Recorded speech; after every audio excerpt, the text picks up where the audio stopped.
Yun guys, galing tayo dito sa binyag ng anak ni Boss JB Moto.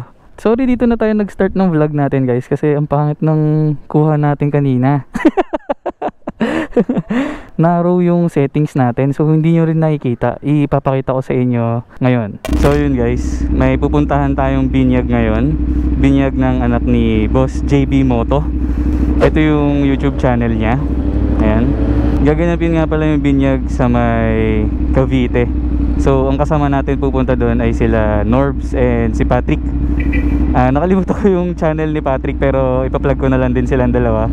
Ito at saka ito. Yan. Hindi ko lang kung tama yung pinagtuturo ko dyan. Pero ayan, time check is 12:17. Medyo late na kasi 9 yung binyag, pero sabi naman is kahit dun sa after dun na lang sa may after event pumunta. Ayun, dito na ako sa may estancia Starbucks. Nandun pala ata sila sa kabila. Antayin ko na lang sila umikot. Ay hindi, ako pala yung umikot guys. And then antayin ko sila pumunta dito. Nakikita ko na silang dalawa. Patrick naka t-shirt lang oh. Chill lang.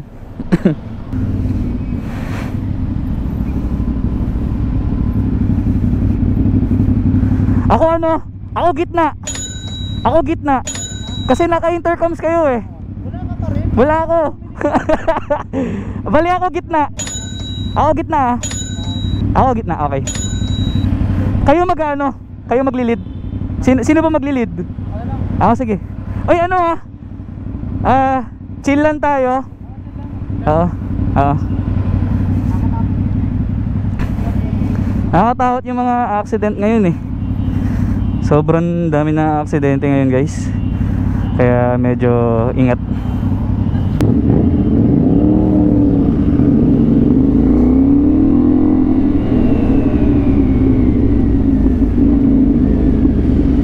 Nagpagas lang kami, full tank.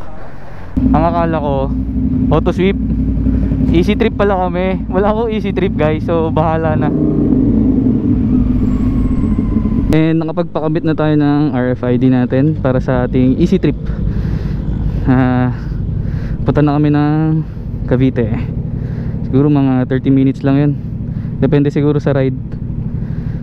Let's go.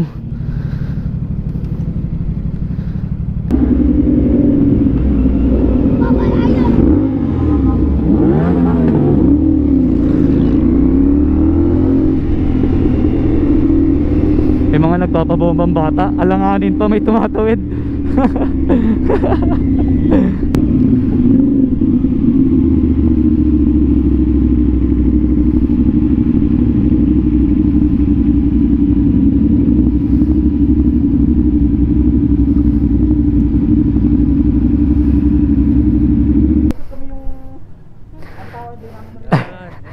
Linis ng motor ah. Umiyak na bata. Iwan na ba natin yung gamit natin dito? Oo, tama. Nakikita ko natin sino kumuha pero Hindi na natin makukuha.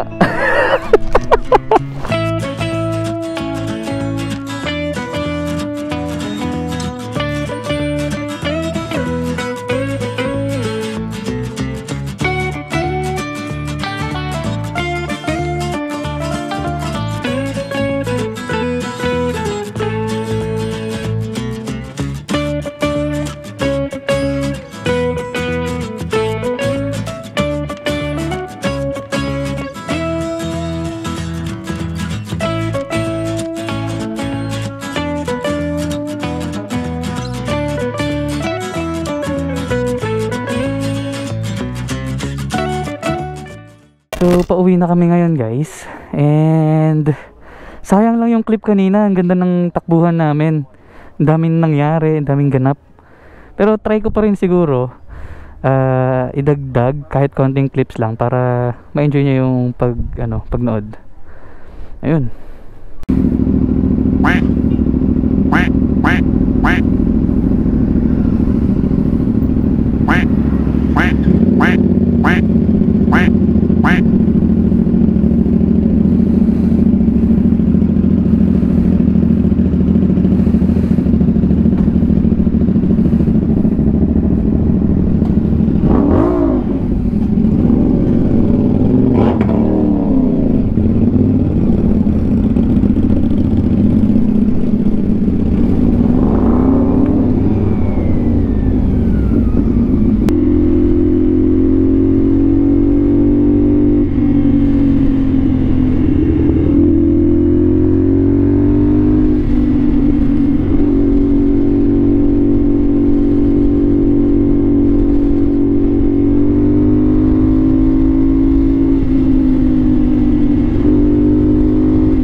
rides.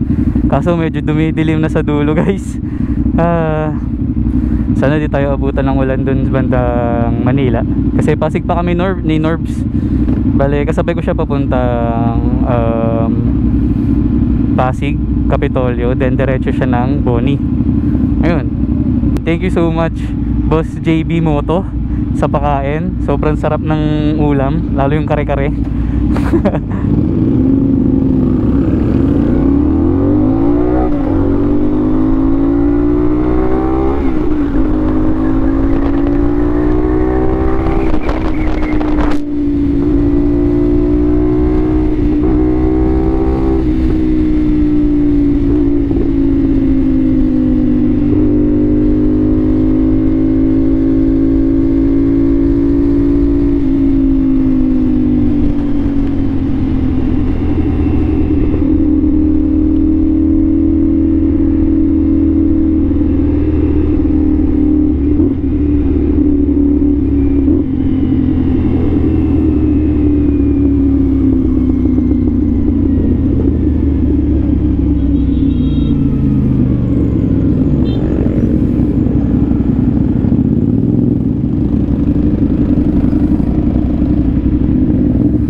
Ang linis ng motor nun, oh.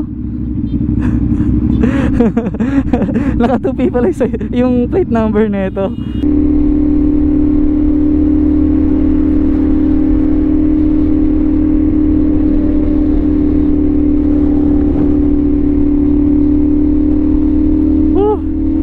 Sarap ng ganitong rides guys. Nakakawala ng pagod. Tipong kahit stress ka lang sa trabaho, kayong kung ganito naman yung rides nyo, diba? Tanggal talaga pagod.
Nakakita na naman ako ng traffic light doon sa dulo, Diyos ko. Uy! Laki nun! Parang kabayo ang putek.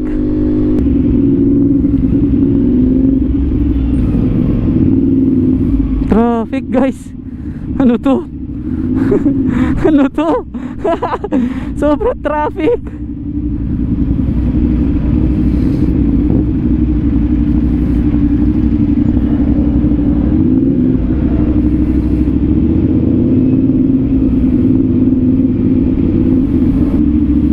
Yan, ganyan lang, gantong takbuhan lang. Uy, pwede ba dyan? Baka mamaya may huli sa dulo, putya. Laki ng motor, paano natin i-atras to? Well, technically, hindi pwede to. Bike lane to eh.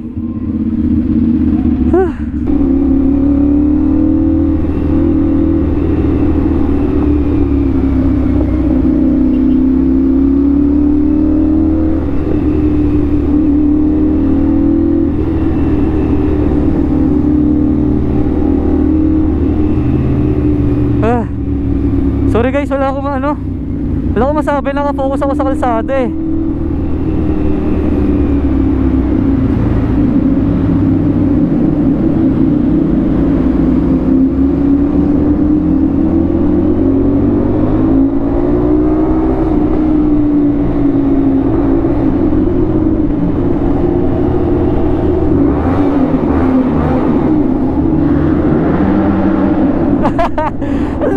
tambucho ni Larbs ang putek. Mabilis lang naman din pala yung biyahe pag galing kay Boss JB kahit pa paano, no? Di naman pala ganun ka parang I mean hassle, oo, pero parang in-expect ko is parang sobrang layo. Malapit na kami guys kasi dito na kami sa may BGC eh. Malapit na rin kami maghiwa-hiwalay. Actually kanina may daan kami dapat diretso kasi nga paboni si ano eh, si Norbs eh. So kung diniretso namin yung kanina, paboni na siya nun, di ba? Eh kumanan kami pa BGC.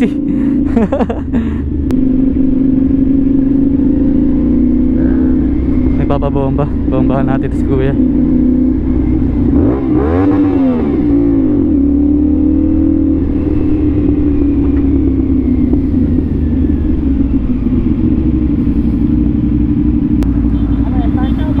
Sige, stand siya lang.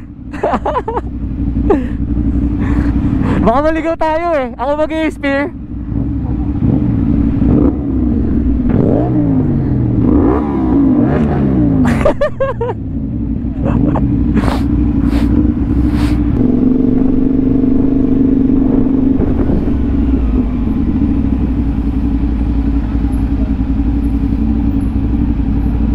Oop.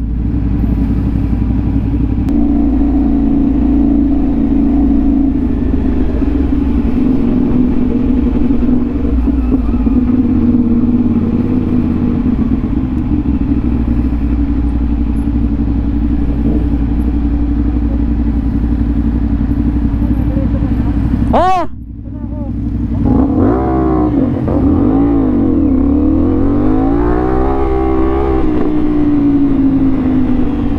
Dat pala sinabayan ko na lang si Norbs dun sa ano.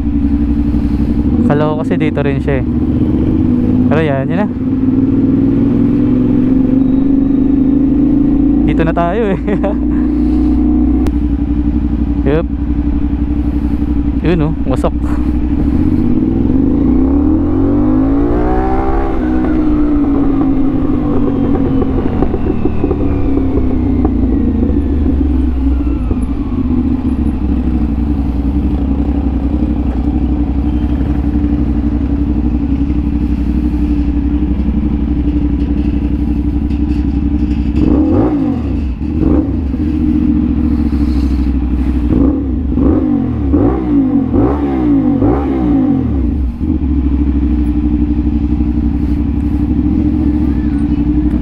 Okay, yun guys, nandito na tayo sa Pioneer Center. Salamat sa paghatid sa akin. And salamat sa panonood kung umabot kayo dito sa dulo. Thank you so much. Ayun, don't forget to like, comment, and subscribe. Maxi out. GG!